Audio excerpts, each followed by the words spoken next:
Tandis que l'histoire est en train de s'écrire malgré lui, le monde s'accroche aux idéaux d'un siècle qui n'est plus.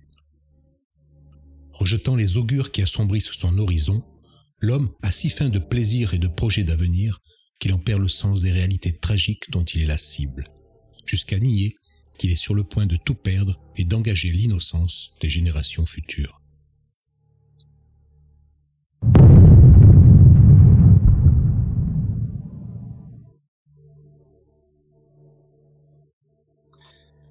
L'idée qui domine aux premiers jours de la mobilisation, c'est d'accepter la guerre pour en finir avec elle, avant de reprendre le cours paisible de la vie. Aussi le soldat part-il sur le front sans grand enthousiasme, avec juste ce qu'il faut de résolution et de patriotisme.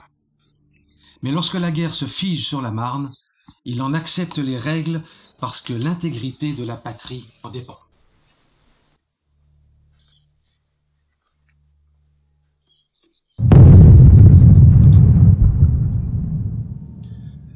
Quand le soldat se retrouve dans la zone des combats, il n'était encore qu'un civil en uniforme dévoré par les angoisses de la séparation, désorienté par les ritualisations de la vie militaire et l'environnement de violence auquel il se trouve confronté. Néanmoins, plongé sans ménagement dans cet univers qui lui est étranger, il ne tarde pas à devenir un symbole de courage et d'abnégation, malgré ses faiblesses, ses doutes et ses écarts de conduite. De toutes les batailles de la Grande Guerre, Verdun est la plus emblématique en raison de ses conséquences stratégiques sur l'avenir du conflit. Mais elle représente surtout la souffrance des combattants qui l'ont menée au prix de sacrifices indicibles. Il n'est pas un survivant qui ait échappé sans dommage au piège de la peur, du sang, de l'horreur, de la folie. Pas un qui soit revenu sans lésion irréversible du corps et de l'âme.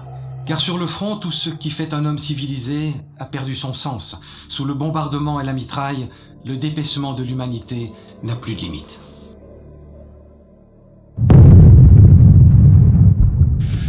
Après les souffrances du chemin des dames, le soldat sort épuisé physiquement et mentalement d'une épreuve dont il ne reconnaît plus ni l'utilité ni la stratégie. Les velléités de révolution, les manifestations d'impatience et d'incompréhension le portent à revendiquer une meilleure considération du soldat. Quelques mutins se lèveront donc contre l'autorité au risque d'être fusillés, mais ils sont rares et vont rapidement rentrer dans le rang. Pour autant, la troupe aura été entendue. Elle aura même gagné en respectabilité. En échange, il n'est pas un poilu qui n'affirmera son patriotisme et ne se donnera tout entier jusqu'à l'armistice.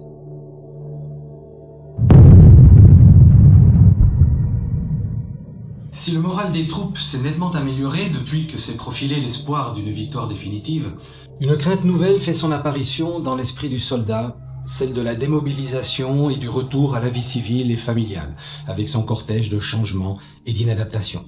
Il est conscient du fait que les rapports humains sont difficiles, en dépit des bonnes volontés et du devoir national de mémoire dont il est le créancier en même temps que l'otage.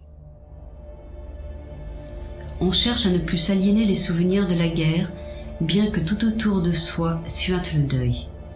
Mais la page du drame que l'on tourne pour s'affranchir des horreurs du passé, pour dire sa foi dans l'avenir, est un miroir aux alouettes où le genre humain se retrouve tel qu'en lui-même, face au regard sournois de ses démons.